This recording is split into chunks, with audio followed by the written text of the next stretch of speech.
Just a heads up, this is a trigger warning. I am going to discuss self-harm, restraint, and things referring to hospitalisation in this video. I completely forgot to do it in the original recording, but yeah, don't watch it if you think it's going to trigger you. Even if just the smallest part of your brain is like, I don't know, don't do it, not worth it. Hi, so chances are you probably came here from TikTok and you saw that I put a video out explaining that I'd been in hospital from around the ages of 14 through to 18. When I say hospital, I do mean psychiatric units. As a teenager, I struggled massively with mental health issues.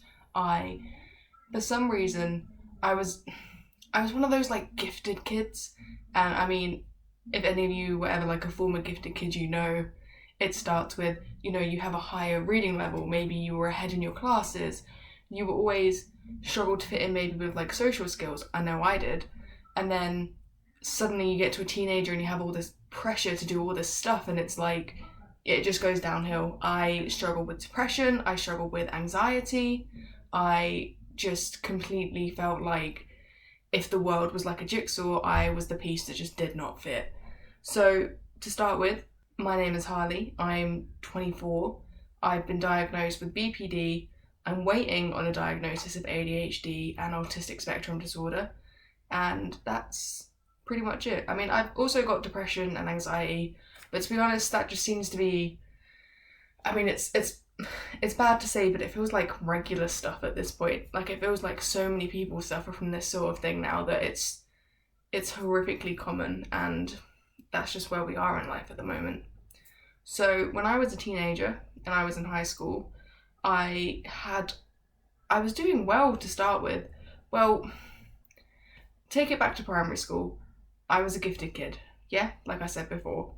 I was ahead of my classes, I was bright, I was, a couple of reading levels above quite the majority of the class. But then when it came to things like fitting in with other people, I didn't have many friends, I really struggled to make connections with other people, and I had a lot of anger issues that I didn't really understand.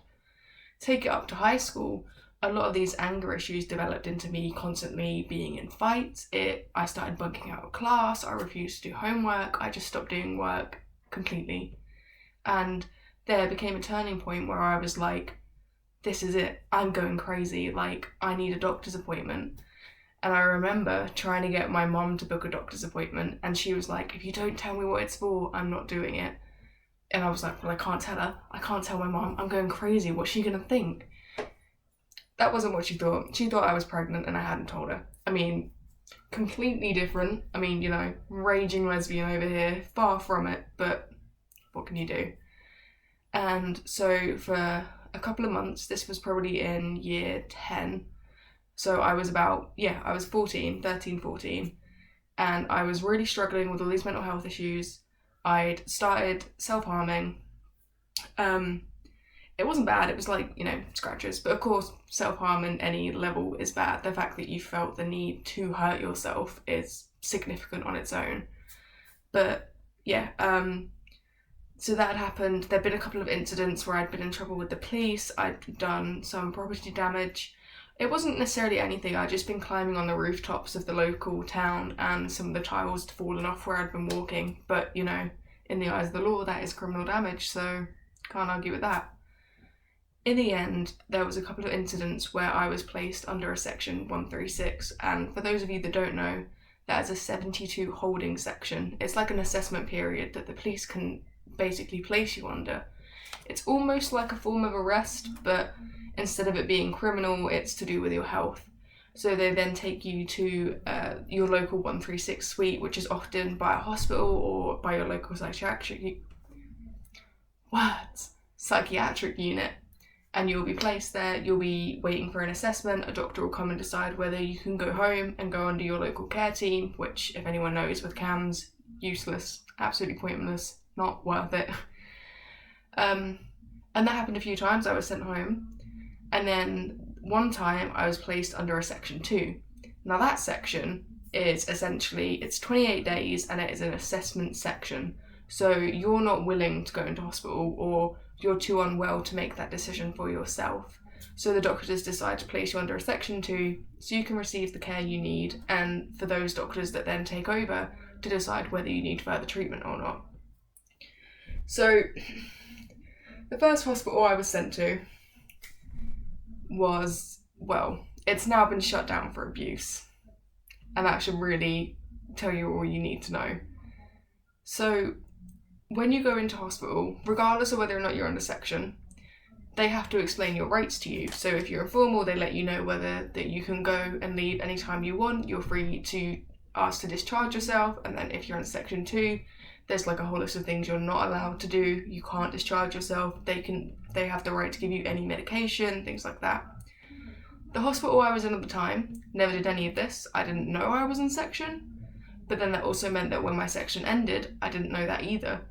And general rule is, when you first admit to hospital, if you are placed in seclusion, which is, I guess, solitary confinement, that's probably a term people are more common with, you can spend up to 4 hours in there, and then you can leave, or they can try and introduce you to the rest of the ward, and then if something happens, say someone kicks off, or there's some sort of incident, you are brought back into seclusion. From the moment I got there, I was stripped down, absolutely naked. Wasn't my choice, and I didn't get to take my own clothes off, which for me was a massive trigger at the time. They then used a metal detector, which I thought was interesting because I didn't have any clothes on. But honestly, that's a story for another time, because now I understand why certain people needed that metal detector. And they placed me in seclusion for over 24 hours. It was probably around 36, and at no point was I allowed to leave or come back to it. So that in its own was essentially illegal. And honestly, when you're struggling with mental health issues, you're in a brand new environment, there's all this scary stuff, you just had your clothes forcibly removed. It's terrifying, and it does absolutely nothing to help you calm down, like manage the situation, regulate your emotions. It helps with none of that. And it was horrific. That hospital was awful. It's like, if I was ever readmitted, my biggest fear would be that it was like that hospital, because it was akin to something out of the movies, you know what I mean? Like, you see these, Emily Autumn, she does the Asylum for Wayward Girls based on her own experiences. It was like that. It was horrific. There was blood on the walls that was there for weeks. I saw a staff member hit a patient. I saw they used to set up fights in the atrium between patients, you know, whoever won, great, whoever lost, seclusion. It was absolutely, absolutely awful. It was the worst thing I've ever had to live through in my life. And at the time, not that I knew it, I was in section, I had no right to leave. I was stuck there. So this was probably in 2011. I was 14 years old, and I spent about 8 months in this hospital. So for the time of those 8 months, obviously my 28-day section ended. They never told me that. I thought I was on section the whole 8 months. It took a couple of months for me to get oh my gosh, I can't think what the word is, an advocate. So an advocate is essentially someone who comes and works with you for explaining, you know, why you're on section, or maybe you're not on section. And they just help you go through your rights, what your options are, things like that. It took several months for me to get an advocate, which was honestly, I don't think it was illegal, but it was definitely frowned upon. You know, my parents didn't know what was going on. I was several hours drive from them. They couldn't visit more than, you know, once a week. And even that I was incredibly lucky to have, because there were some kids there who their parents would visit once a month, and that was it.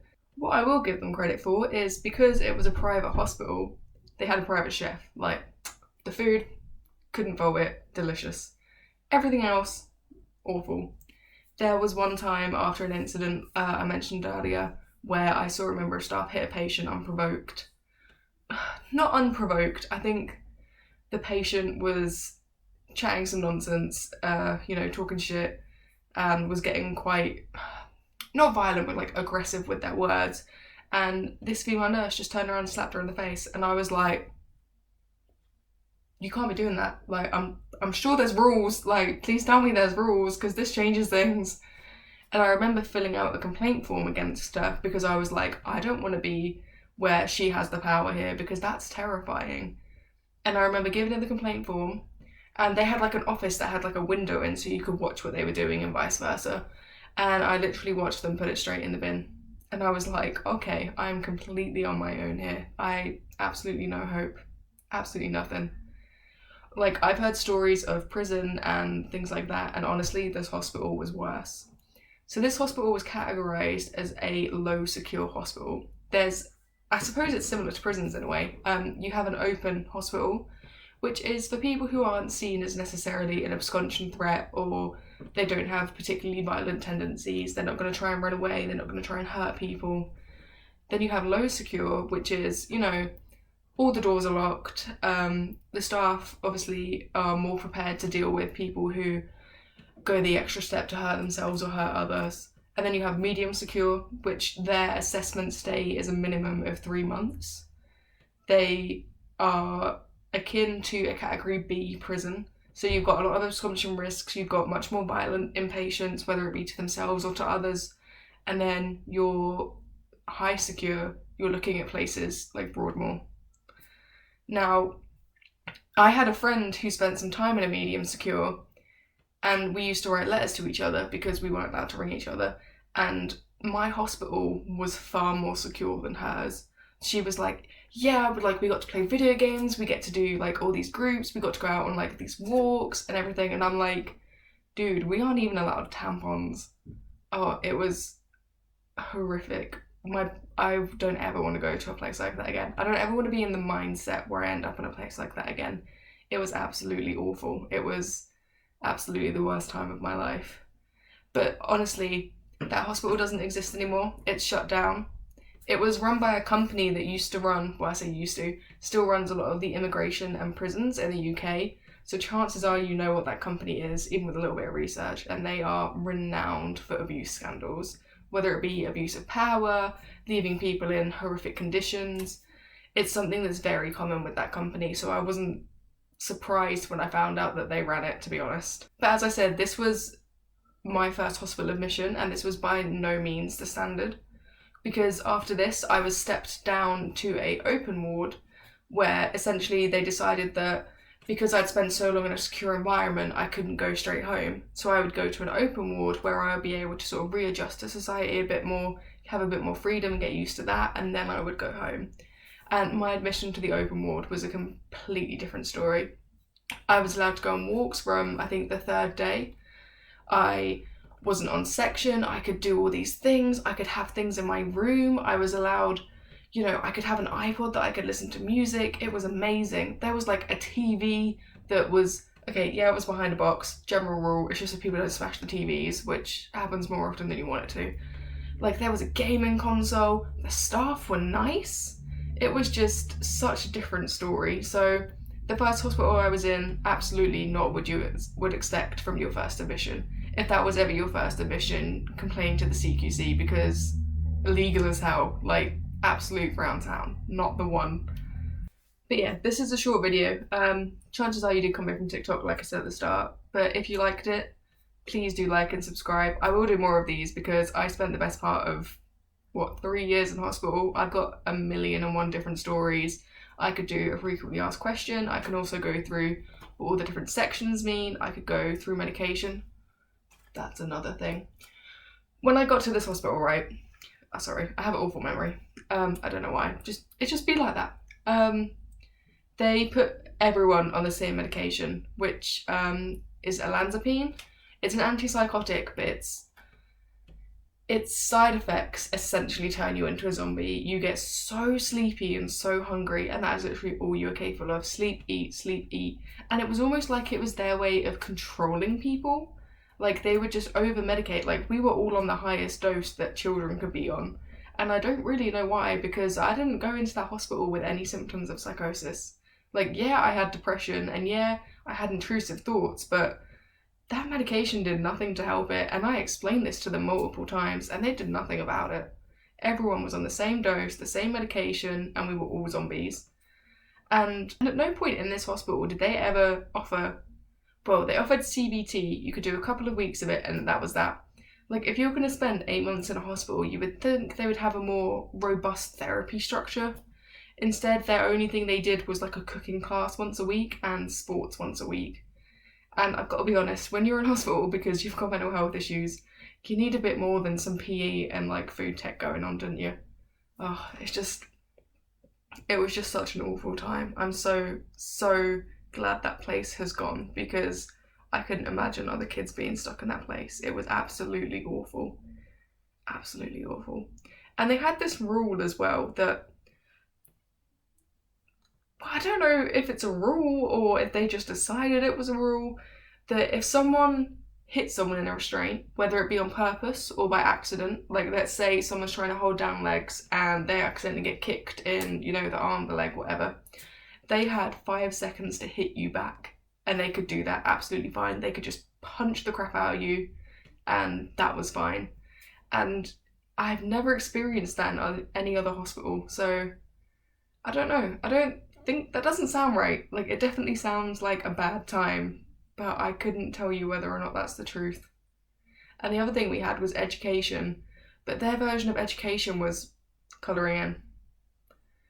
When you're missing 8 months of school, bear in mind GCSE time, and all your option is colouring in. That was another thing that I think contributed to my depression while I was there. I was so aware that I had these expectations to do GCSEs, to go to college, and then my only options there were, you can colour this in or you can do a word search.